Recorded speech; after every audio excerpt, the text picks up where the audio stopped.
Bonjour à toutes, bonjour à tous. Je suis Antoine Allard, je suis le directeur de la communication et de l'animation éditoriale de Cap Digital et on est ravi de vous accueillir aujourd'hui pour ce webinaire de présentation de l'offre de traçabilité des contenus INA Signature. On est nombreux aujourd'hui autour de l'écran pour vous présenter cette nouvelle offre. Vous êtes déjà une petite quarantaine de personnes connectées. Bonjour à tous, bienvenue. Merci de nous rejoindre. Sont ici avec moi et prendront la parole aujourd'hui Thomas Bibette, qui est le directeur commercial d'INA Signature, Frédéric Dumas, le chef de groupe INA Signature, et Caroline Delavesse, qui est Licensing and Syndication Manager au Parisien et qui nous fera un petit retour d'expérience. Est en train de nous rejoindre Boris Jamais-Fournier, Head of Research and Innovation à l'INA, qui prendra également la parole en début de session pour vous présenter l'INA dans ces grandes lignes et on passera ensuite à la présentation plus spécifique de cette nouvelle offre INA Signature. Voilà. Avant de commencer la présentation, je voudrais vous donner quelques petites indications pratiques. Sur ce webinaire, vous avez la possibilité d'utiliser deux onglets principaux qui sont l'onglet chat que vous voyez à droite de votre écran, qui sert surtout à du small talk, se saluer, remonter éventuellement un petit problème technique, ce genre de choses.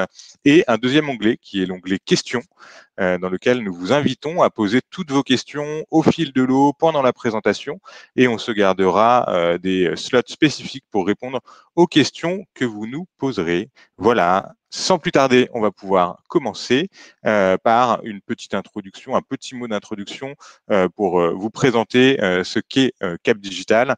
Cap Digital, pour ceux qui ne nous connaissent pas, nous sommes l'un des plus grands collectifs d'innovateurs du numérique d'Europe. On existe depuis un petit peu plus de 14 ans maintenant, 15 ans presque. On a été fondé par un petit pôle de membres qui sont toujours chez Cap Digital et parmi ces membres fondateurs se trouve l'Institut national de l'audiovisuel, l'INA, qui est donc l'un des membres fondateurs de Cap Digital. On réunit aujourd'hui 1000 structures adhérentes qui ont comme point commun qu'elles sont toutes des structures d'innovation ou en tout cas qui déploient de l'innovation. Ce sont principalement des startups et des PME. Plus de 850 startups et PME sont aujourd'hui adhérentes de Cap Digital. Un petit peu plus de 90 grands comptes, 70 centres de formation, universités, laboratoires de recherche, une dizaine de fonds d'investissement et un collège de collectivités territoriales qui est également présent chez Cap Digital et qui s'est renforcé au cours des dernières années puisque on a de plus en plus de projets de déploiement et d'expérimentation de projets innovants sur les territoires. J'y reviendrai brièvement par la suite. On organise chez Cap Digital un peu plus de 120 événements par an. En tout cas, c'était le cas en 2019 et en 2020, on va être à un peu plus d'une centaine d'événements qui ont, vous vous en doutez, été réalisés majoritairement en ligne et en format webinaire, comme c'est le cas aujourd'hui, en raison de la crise sanitaire. On a organisé aussi depuis 5 ans maintenant le festival Futur en scène, qui s'est rebaptisé Futures il y a quelques années. Et en 2019, l'édition Futures de Cap Digital a réuni sur 2 jours un petit peu plus de 12 000 visiteurs. Voilà, vous dire également qu'on est une équipe d'une quarantaine de collaborateurs, de membres permanents de l'équipe Cap Digital et qu'on est épaulé, et c'est très important pour nous, par plus de 100 experts, 120 expertes et experts Cap Digital qui nous aident à évaluer, expertiser et labelliser les projets qui nous sont proposés et qui sont montés par nos membres, notamment les projets de recherche, développement et innovation. Sur les grandes catégories de services qu'on propose à nos membres, pour dire les choses simplement, il y a 3 grandes catégories de services. Premièrement, la R&D et innovation, je viens d'en parler. Depuis la création du pôle, on a reçu plus de 3000 projets de R&D, dont des projets de l'INA. On va en parler, je pense, un petit peu aujourd'hui. À peu près la moitié d'entre eux ont été labellisés par les experts Cap Digital et encore la moitié, 850, un peu plus maintenant, projets ont été financés. Le Deuxième grande catégorie de services qu'on propose à nos membres, principalement aux adhérents PME et startups, ce sont des services d'accélération business. Donc là, on ne raisonne plus à l'échelle du projet, mais bien à l'échelle de l'entreprise. Et on a toute une catégorie de services de coaching et accélération qui sont proposés à nos adhérents pour les aider à lever des fonds, se développer à l'international, travailler leur roadmap business, leur roadmap RH, etc., etc. Un indicateur phare, en 2019, c'est plus d'1 milliard d'euros qui ont été levés par les entreprises adhérentes de Cap Digital, et 72% de ces entreprises qui ont levé des fonds en 2019 étaient passées par nos services d'accélération business ou par nos soutiens R&D. 40% des entreprises de Cap Digital font partie du Next 40 et 30% du FT 120. Et enfin, pour clôturer ce panorama rapide des services proposés à nos adhérents, on propose également à nos adhérents grands comptes, grandes organisations publiques et privées, des services dits de transformation numérique qui passent beaucoup par des projets d'open innovation, d'innovation collaborative menés entre une grande organisation et des startups ou un laboratoire de recherche. C'est une centaine de projets d'open innovation menés par Cap Digital depuis 2015, et c'est en moyenne par an une centaine de mises en relation qualifiées entre des grands comptes, des startups et des laboratoires de recherche. Voilà. Vous dire également, pour clôturer cette brève présentation, que l'on est en pleine croissance sur la scène européenne. Cap Digital est aujourd'hui l'un des collectifs les plus présents sur la scène de soutien à l'innovation au niveau européen. On est aujourd'hui impliqué dans une douzaine de projets européens financés par la Commission européenne. Pour chacun d'entre eux, c'est, pour vous donner un ordre d'idée, entre 6 et 15 partenaires dans toute l'Europe qui rejoignent des projets qui se déroulent sur 1, 2 jusqu'à 4 ans, avec à la clé plusieurs dizaines de millions d'euros. On est également le premier cluster européen à accéder au statut de core partner au sein d'un EIT, l'EIT Health, les EIT qui sont un peu des métapoles de compétitivité au sein de l'Union européenne. Et on a aujourd'hui comptabilisé un peu plus de 230 structures partenaires de Cap Digital sur la scène européenne. Par partenaire, on entend des structures avec qui nous avons travaillé activement sur le montage de projets européens. Voilà ce que je pouvais vous dire en introduction. Boris Jamais-Fournier, qui est Head of Research and Innovation à l'INA, vient de nous rejoindre. Bonjour Boris, bienvenue parmi nous. Bonjour, et je suis ravi d'avoir pu vous rejoindre. Effectivement, j'ai eu quelques soucis techniques, mais je m'en suis sorti. Très bien. Si vous avez une connexion limitée, vous pouvez peut-être désactiver votre webcam si vous le souhaitez pour préserver un petit peu de bande passante. Boris, je viens de faire une brève présentation Ouais, j'ai entendu. de ce qu'est Cap Digital. Je vous laisse la parole pour présenter à votre tour l'INA. Merci beaucoup. Merci infiniment pour cette présentation. Et puis, moi qui connais bien Cap Digital, j'ai même appris quelques infos. Donc, bonjour à toutes et à tous. Je suis ravi d'être ici. Donc, je suis Boris Jamais-Fournier. Je dirige la recherche et l'innovation à l'INA. Peut-être quelques mots pour vous dire comment on est venu à concevoir Signature et le contexte un petit peu. Bon, l'INA, vous connaissez, c'est un établissement public à caractère industriel et commercial, donc à la fois public, mais c'est une vraie entreprise. On existe depuis 45 ans au moment de l'éclatement de l'ORTF. Et donc, on est 1000 salariés qui travaillent principalement à Brie-sur-Marne au siège de l'INA. Il y a quelques grandes activités pour l'INA. La majeure, celle que vous connaissez, c'est celle voilà, des archives audiovisuelles, c'est de récupérer toute la radio, toute la télé et une partie du web et certains comptes Twitter qui sont relatifs aux médias, et puis de les archiver, de les enregistrer, de les documenter. Donc ça se fait sur 169 chaînes télé et radio, et donc des publics, mais aussi des privés, bien sûr. Et donc ça, c'est ce qu'on appelle communément l'archivage, les archives audiovisuelles, ce qu'on appelle plus précisément le dépôt légal de l'audiovisuel. Donc comme la BNF a des missions de dépôt légal pour l'imprimer, l'INA se charge du dépôt légal de l'audiovisuel, c'est-à-dire de conserver cette mémoire, ce patrimoine. Ça, c'est la mission qu'on connaît de l'INA. Cela dit, il y en a d'autres. Il y a par exemple de faire de la formation initiale et continue sur les métiers, tous les métiers de l'audiovisuel. Donc, on a un très grand nombre de formatrices et formateurs, beaucoup de cursus, comme je disais, initiaux et des BTS, des masters, et puis aussi beaucoup de formations continues qu'on dispense en France et à l'étranger. Évidemment, avec ce matériau très très riche qu'on a des archives audiovisuelles, on peut être aussi amené à faire de la création du média. Donc là, je vous renvoie à toutes les vidéos très à la fois instructives et marrantes que vous connaissez sur Facebook, sur Twitter, sur Instagram, sur YouTube, sur Dailymotion de l'INA. On développe beaucoup de formats, on produit des documentaires, on a un nouveau rendez-vous sur France Info qui s'appelle l'Inattendu, on a lancé une plateforme SVOD qui s'appelle Madeleine pendant le premier confinement. Bref, on multiplie les canaux et j'en arrive au meilleur pour la fin peut-être, en tout cas à la recherche, puisque en fait on a 20 millions d'heures d'archives audiovisuelles, radio et télé.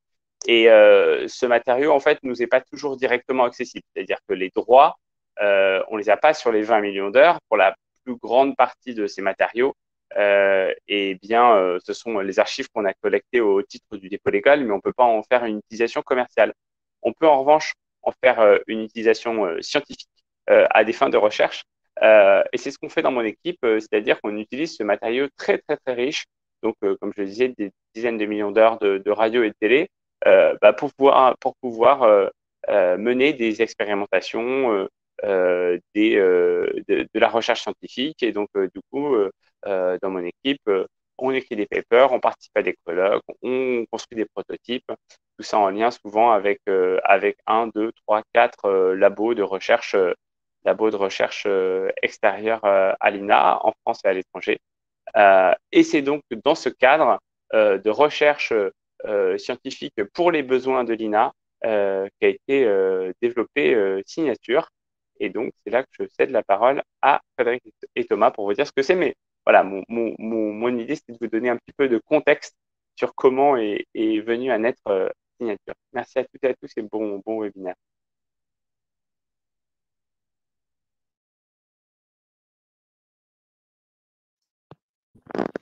Merci beaucoup, Boris. Frédéric, Thomas, à vous la parole. Vous pouvez réactiver vos micros.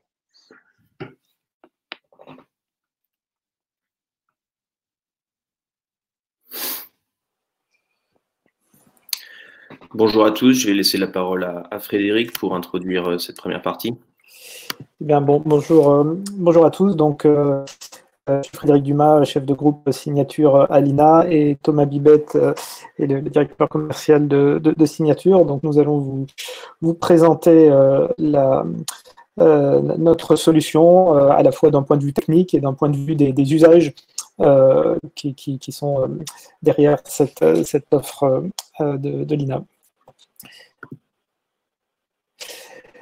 Donc, nous avons reçu un Emmy Award avec cette technologie dont nous sommes très fiers, qui nous a été décerné par nos clients américain. C'est un Emmy Award qui est décerné par des gens comme CBS, NBC, etc., qui utilisent notre technologie et qui en étaient très satisfaits. Donc, nous avons reçu la fameuse statuette d'un Emmy Award dans une cérémonie avec un show à l'américaine à Las Vegas. Et nous étions les seuls Français dans la salle à avoir une récompense à l'occasion de cette cérémonie. Donc, nous sommes vraiment très, très heureux de l'avoir reçu.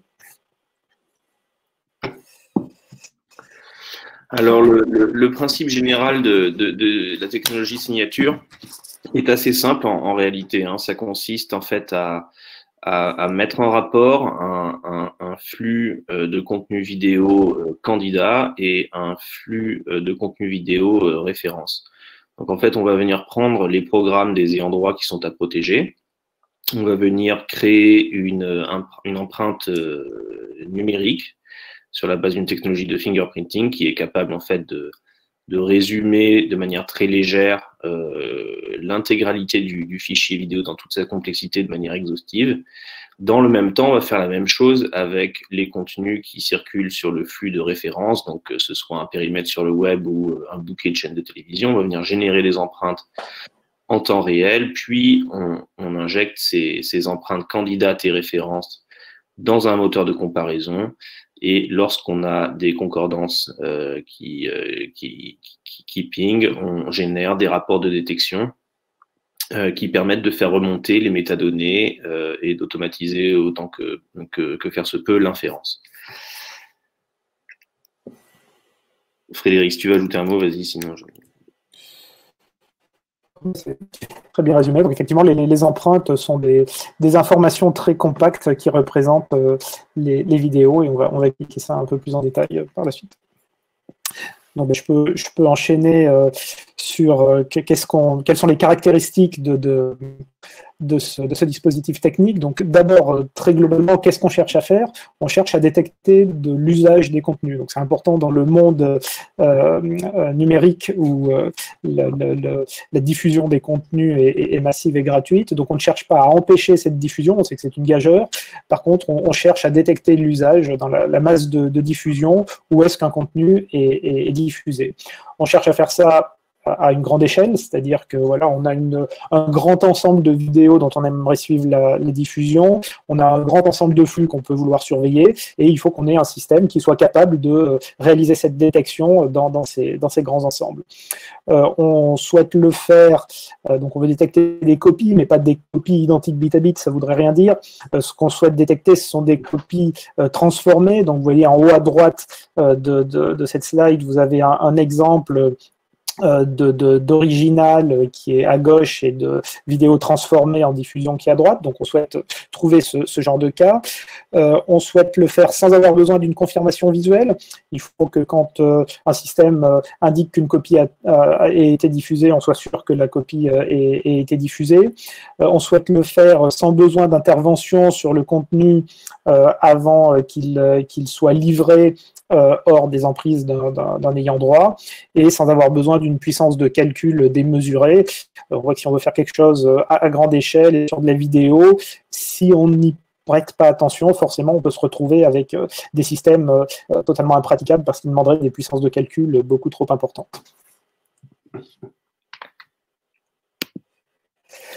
Alors la première chose à laquelle on avait pensé pour répondre à ces besoins-là, ça a été le watermarking. Donc c'est pas ce qu'on fait, mais juste pour bien expliquer la différence, voici d'abord ce qu'est le watermarking.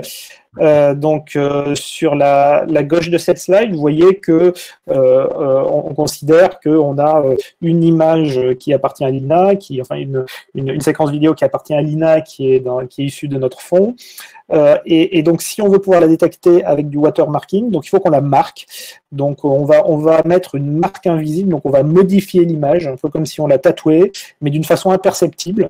Et donc vous voyez que la deuxième image qui est sous la première, à gauche, ressemble comme deux gouttes d'eau à la première, mais en réalité elle a été un tout petit peu transformée pour intégrer un tatouage d'intensité très faible, donc ce qui permet d'assurer qu'on ne le voit pas à l'œil, mais qui est bien présent. Donc on ne le voit pas à l'œil, mais pour illustrer le fait qu'il y ait bien un tatouage, si on fait la différence entre ces deux images, on voit ce qu'il y a tout en bas à gauche, donc une différence qu'on a amplifiée pour qu'on voit bien les différences. Sinon, si on n'amplifie pas, il y a trop peu de différences, on verrait bien. Les points blancs, ce sont les cas où il y a des différences de pixels importantes entre les deux images, les points noirs où il y a très peu de différences.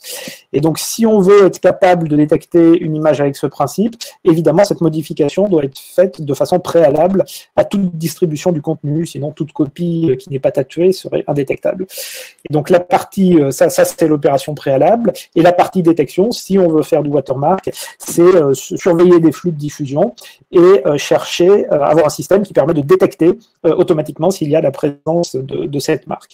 Donc c'est ce qu'on avait imaginé de faire, mais comme il y a nécessité d'une modification préalable à toute distribution, c'est un système qui était un peu plus lourd pour notre besoin, qui ne permettait pas de détecter des séquences qu'on aurait déjà diffusées. Et donc, on est parti sur un autre principe qui est le fingerprinting. Donc là, c'est vraiment ce qu'on fait. C'est le principe de notre système signature qui permet de faire de la détection de copies. Comment est-ce que ça se passe? Donc, on part de la même façon d'une image issue de notre fond, par exemple, l'INA à gauche, et on a un système là qui ne va pas modifier l'image du tout, mais il va l'analyser, repérer des zones caractéristiques, par exemple. Donc là, vous voyez ce qui est illustré par les parties vertes sur l'image. Et donc, extraire ces images-là et les mettre dans ce qu'on va appeler une empreinte digitale, une empreinte numérique, qui est une suite d'informations binaires qui va bien représenter cette image. Donc c'est vraiment l'analogie avec l'empreinte digitale pour un humain. L'empreinte digitale est quelque chose qui représente bien l'humain. On n'a pas besoin de le modifier pour prendre son empreinte digitale. Là, c'est le même principe. On ne modifie pas l'image, mais on regarde des caractéristiques importantes et on les garde en copie dans une empreinte et on regroupe ces empreintes dans une banque d'empreintes qui représente un ensemble de contenus. Ensuite, de manière symétrique, à droite de ce slide, on va suivre des flux et on va faire exactement la même opération de manière symétrique sur ces flux. On va repérer des informations caractéristiques de ces séquences, donc qui seront un petit peu différentes. Là, on voit qu'il y a un logo, donc il y aura un petit peu plus d'informations. Donc, on va prendre des empreintes numériques également, qui seront un petit peu différentes et qui pourront être comparés avec la bande d'empreintes qui a été générée préalablement. Et le système est conçu pour que, quand une empreinte d'un flux est considérée comme suffisamment similaire avec une empreinte qui est dans la banque de référence, on sait que les séquences correspondantes sur ce flux sont bien des copies d'une séquence de référence qui était dans la banque de référence. Et là, on voit qu'il n'y a pas d'opération préalable à faire. On peut faire le calcul d'empreinte postérieurement à toute diffusion initiale de la séquence. Et donc, c'est quelque chose qui permet de repérer des contenus qui n'ont pas subi d'opération préalable, comme un tatouage. Là, on est vraiment dans l'empreinte digitale. Je te repasse la main, Thomas. Donc, vous l'aurez compris, le système est très performant. Le niveau de performance de la signature que l'on réalise est largement supérieur à ce qui se trouve sur le marché, notamment ce qui est proposé par certaines grandes plateformes de partage de vidéos. Et donc, lorsque les empreintes numériques matchent, on a une copie, on vient générer des rapports de détection qui sont customisés en fonction des besoins du client, notamment en termes des besoins d'automatisation de l'inférence et de la recherche de droits. Donc on se sert de cette technologie pour se développer dans différentes verticales. Le sujet qui nous intéresse principalement aujourd'hui, c'est effectivement celui de la traçabilité des contenus vidéo propriétaires, que ce soit sur des bouquets TV, donc ceux qui sont directement captés par l'INA, aujourd'hui plus d'une centaine de chaînes, ou via des bouquets de chaînes captés par certains de nos prestataires. Notre verticale de développement, notre domaine de développement historique, c'est la modération en ligne des plateformes de partage vidéo. Donc, on est la technologie référence de Dailymotion, par exemple. On permet à Dailymotion de se protéger d'éventuelles poursuites d'ayants droit. On permet aussi aux ayants droit d'être rassurés quant à la diffusion et à la monétisation de leur contenu sur Dailymotion. Enfin, on permet à Dailymotion de vérifier le travail des vidéastes qui postent des vidéos sur leur plateforme. Enfin, notre dernière verticale de développement, c'est celle des opérateurs de fouille Internet qui sont nos partenaires, avec lesquels on a des partenariats de plus en plus fouillés et solides et qui nous permettent en fait d'élargir nos périmètres et puis de s'adapter un petit peu à tout type de besoins, notamment ce qui pourrait être labor intensive et que INA Signature, en tant qu'éditeur de logiciels, ne réalise pas. Donc, Frédéric vous a déjà un peu expliqué pourquoi cette technologie est robuste, pourquoi est-ce qu'elle obtient de meilleurs résultats que la plupart des choses disponibles aujourd'hui. Donc, en voici un exemple. L'exemple en fait du match de foot est assez classique parce qu'il y a beaucoup de verre à l'écran. Et donc, c'est assez compliqué de différencier et de s'assurer qu'il s'agit bien d'une copie. Là, dans ce cas-là, on a en plus une transformation de l'environnement éditorial de la vidéo avec un logo, avec un bandeau, etc., qui vient ajouter la difficulté. Pourtant, le système signature le retrouve sans aucune difficulté.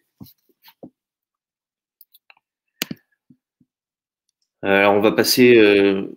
Thomas, je me permets d'intervenir. On a eu une petite question qui a été posée par Jacques Cazin, que je vous pousse tout de suite. L'empreinte est située à quels intervalles dans la vidéo pour permettre de tracer aussi les captations de parties de vidéo? Alors, Frédéric va pouvoir répondre un petit peu plus précisément du point de vue technique, mais ce que je peux vous dire, c'est qu'en fait, l'empreinte, à la différence d'un watermark, n'est pas un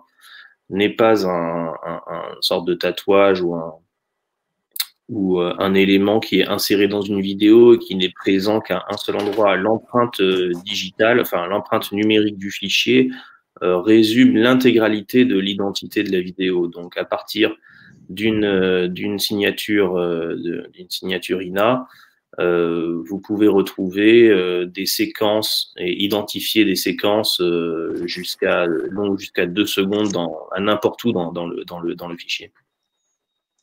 Alors effectivement, pour on dirait compléter, alors on n'intègre pas l'empreinte dans la vidéo comme le ferait un watermark, mais effectivement on analyse la vidéo schématiquement à des intervalles réguliers et effectivement quand on dit on a l'empreinte d'une vidéo, en réalité c'est comme si on avait pris tout un tas de petites empreintes le long de la vidéo pour s'assurer d'être capable de détecter des parties de vidéo. Effectivement, nous, dans notre usage initial, INA, on voulait détecter la diffusion d'extraits de vidéos à la télé sur lesquels on vend des droits.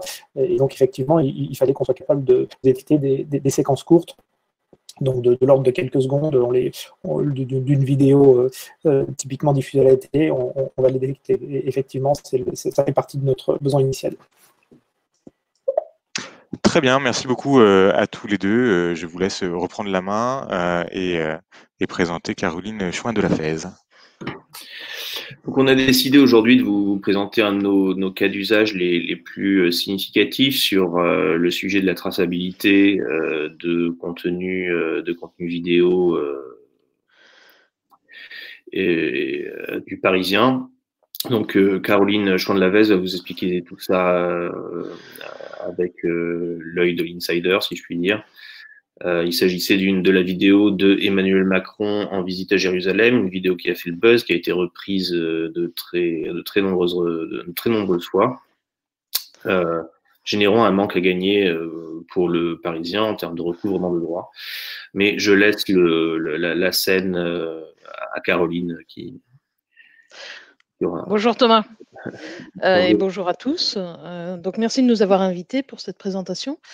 Oui, donc pour replacer le contexte, le Parisien travaille avec l'INA depuis 2014, je crois.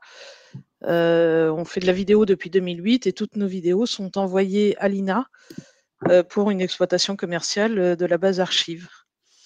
Et donc, pour replacer le contexte, effectivement, le 22 janvier, c'était... J'ai dû faire une erreur. Ouais, non, 2020.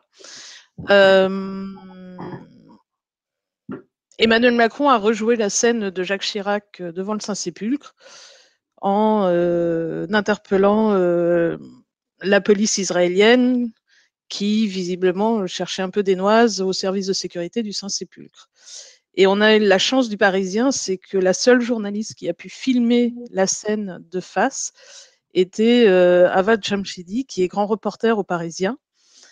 Et vraiment, elle a eu l'intégralité de la scène en vidéo. Et en gros, pour vous donner l'importance du truc, moi, on m'a sorti de réunion en me disant, attention, va falloir vendre la vidéo. Et on a passé à peu près 4 heures derrière à vendre la vidéo à toutes les chaînes, les agences. Mais il y en a certaines qui sont passées à travers les mailles du filet.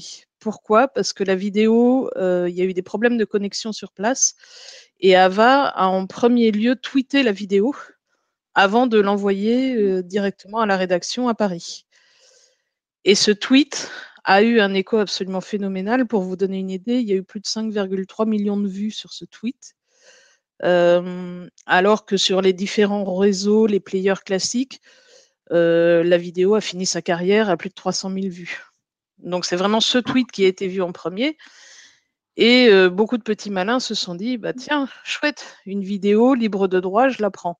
Sauf qu'il est bien marqué dans son profil que Ava est reporter au Parisien.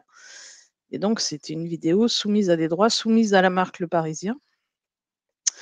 Et donc, quand quelques mois plus tard, Lina est venue nous voir en nous disant, on a un super système, on a envie de le tester, on a fait, bah, écoutez, ça tombe très bien, parce qu'on a la vidéo idéale pour ça. Cette vidéo a eu un écho absolument incroyable, elle a été reprise absolument partout. Donc, ce que vous voyez là sur la slide, à gauche sont les ventes directes qu'on a pu faire ou rattraper. C'est-à-dire que il y en a certains, on les connaît bien, ils aiment bien utiliser les images en faisant valoir le droit à l'actu. Donc, on sait où il faut aller rattraper nos vidéos et rattraper des droits.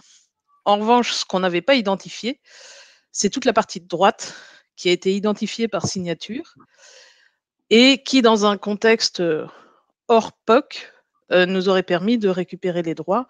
Autant vous dire que le test étant arrivé 4 mois plus tard, pour aller récupérer les droits auprès des chaînes, c'était un peu plus compliqué. C'était difficile de différencier des droits gérés par des agences ou gérés en direct, ou la vidéo captée en direct sans avoir payé de droits. Donc, c'était un peu plus compliqué. Mais si on avait eu signature immédiatement sur une telle vidéo, effectivement, on aurait pu récupérer tous les droits qui sont à droite sur cette slide. Donc voilà, donc je confirme, ça fonctionne parfaitement bien. Merci Caroline.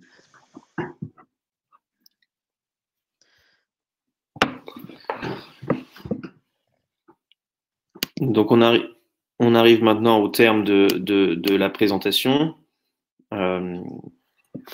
Si vous avez des questions, si vous avez des points sur lesquels vous voudriez que l'on revienne.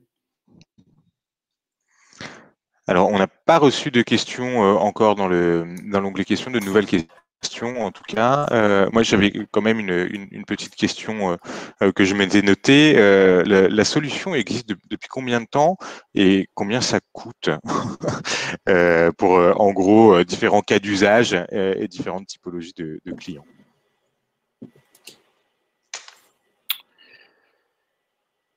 Alors, la solution existe depuis un certain temps. Une petite dizaine d'années, si je ne m'abuse, Frédéric. Moi, je ne suis pas là depuis si longtemps, mais... Oui, en fait, sur l'usage qu'on présente ici en traçabilité depuis peu, sinon elle est mise en œuvre par Dailymotion pour le suivi de son flux, qui est notre cas d'usage depuis 2008. Et donc, sur la question du prix, ça dépend bien sûr, ça dépend du volume qui est considéré, ça dépend du type de vertical dans lequel on va intervenir. Voilà, il y a un grand nombre de champs d'application possibles. Donc, c'est assez difficile de donner un prix comme ça, puisqu'évidemment, entre de la modération de plateformes de partage en ligne et de la recherche de copies de contenu propriétaire dans des périmètres donnés sur la TV et le web, voilà, il y a beaucoup de différences en termes de... Ça dépend beaucoup du type de périmètre, etc. Et ce qu'on fait, c'est qu'on on a un système qu'on a maintenant porté en cloud, donc qui permet de s'adapter vraiment à différentes catégories de clients, que ce soit pour des petites configurations. Donc là, dans le cas de Caroline, qu'on remercie encore vraiment de bien avoir voulu faire ce témoignage dans cette session. Le travail qu'on a fait avec elle était vraiment très enrichissant pour nous également, pour bien comprendre ce type de besoin.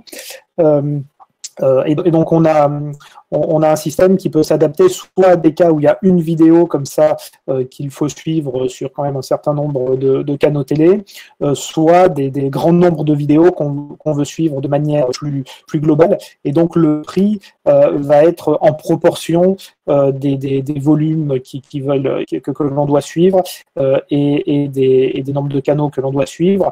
L'idée étant évidemment que ce prix soit inférieur aux droits qu'on souhaite récupérer, pour ensuite mettre en place un système plus dissuasif qui permet d'éviter des pertes de droits. Sur d'autres marchés, comme les marchés des plateformes, on fait bien attention à être capable de s'adapter également au volume. On va avoir des licences que l'on fournit aux plateformes de partage, par exemple, et suivant le volume de flux entrant sur ces plateformes, le prix sera en proportion du flux entrant sur ces plateformes, pour que des petites plateformes puissent déjà se protéger à un coût tout à fait accessible pour elles, et des grosses plateformes puissent fonctionner avec un système qui montera en charge dans le cloud en fonction de leur flux. Voilà, ce qu'on peut dire également, c'est que le produit se décompose en deux principales briques ou fonctions. Une brique de génération de l'empreinte, puis une brique de comparaison. La première brique qui consiste en fait à générer les empreintes fingerprint numériques de vos fichiers vidéo, puis de les stocker de manière organisée dans notre cloud. Cette partie-là est assez peu onéreuse. Et la partie comparaison, inférence, génération de rapports, évidemment, est plus lourde. Très bien, merci. On a reçu une question de Benjamin Bellamy. Envisagez-vous à terme de proposer une solution audio? C'est vrai que là, on a parlé beaucoup computer vision, analyse d'image. Et Benjamin pense notamment aux récentes histoires de podcasts copiés, volés, puis monétisés par des personnes n'ayant pas les droits sur certaines plateformes. Alors, vas-y Frédéric, je te laisse répondre. Pardon, notre système est effectivement un système vidéo actuellement, on s'est concentré là-dessus, étant entendu qu'il existe déjà des solutions audio, même quand on est arrivé sur le marché.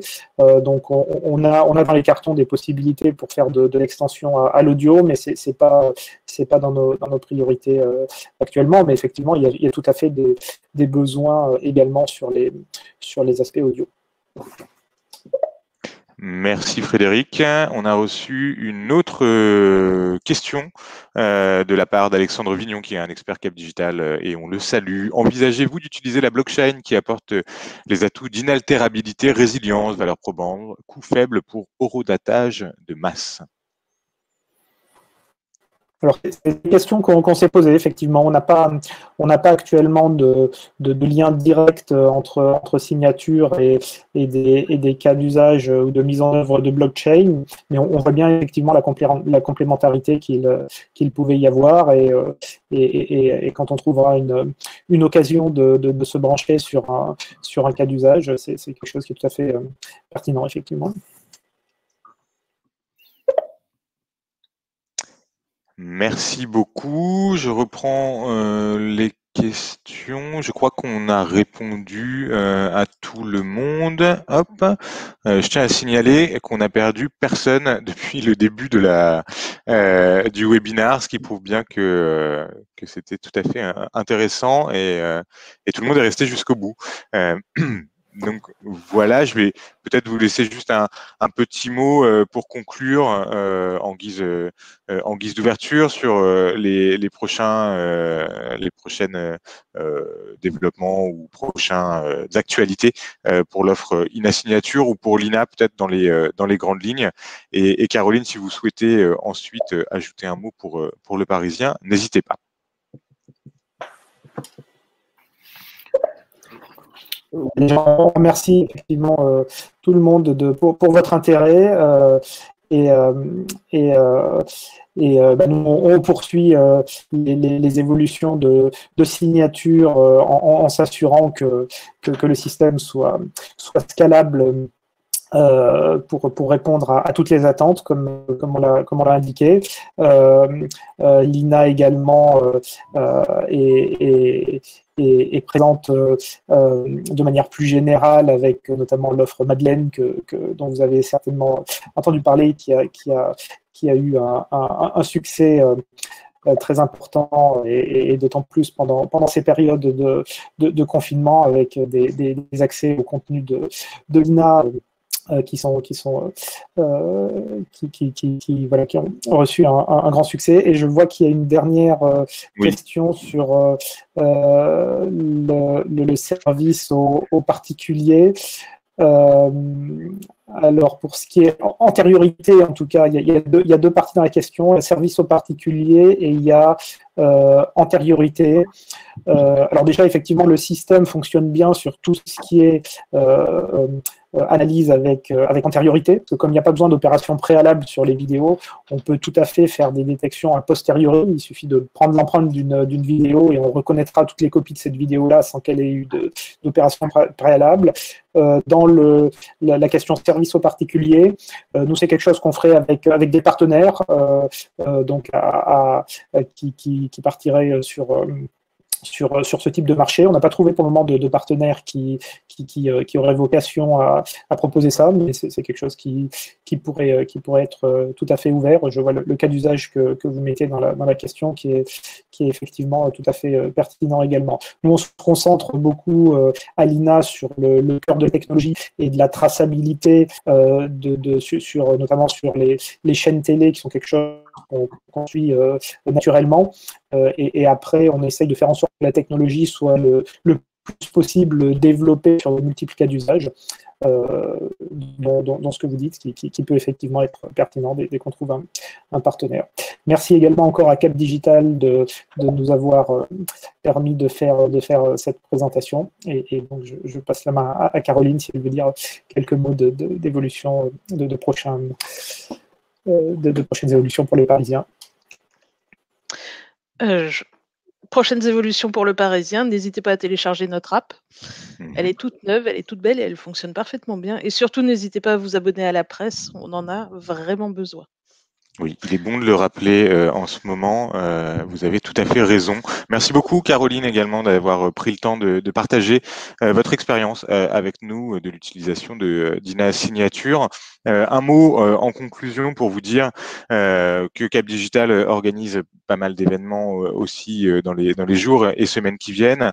En ce qui concerne la communauté des industries culturelles et créatives, on vous donne rendez-vous au Satis Télé, la version virtuelle du Satis qui commence le 23 novembre prochain, si je ne dis pas de bêtises. Et on organise un prochain webinar dédié à la communauté ICC de Cap Digital qui sera dédié au plan de relance pour les industries culturelles. On attend encore des annonces, vous le savez, du ministère de la Culture et de l'Europe sur ces sujets-là, et on en profitera quoi qu'il arrive pour refaire un point sur toutes les aides mobilisables et financements pour cette filière, les acteurs de l'innovation dans la filière de la culture et des industries culturelles et créatives qui souffrent particulièrement en ce moment.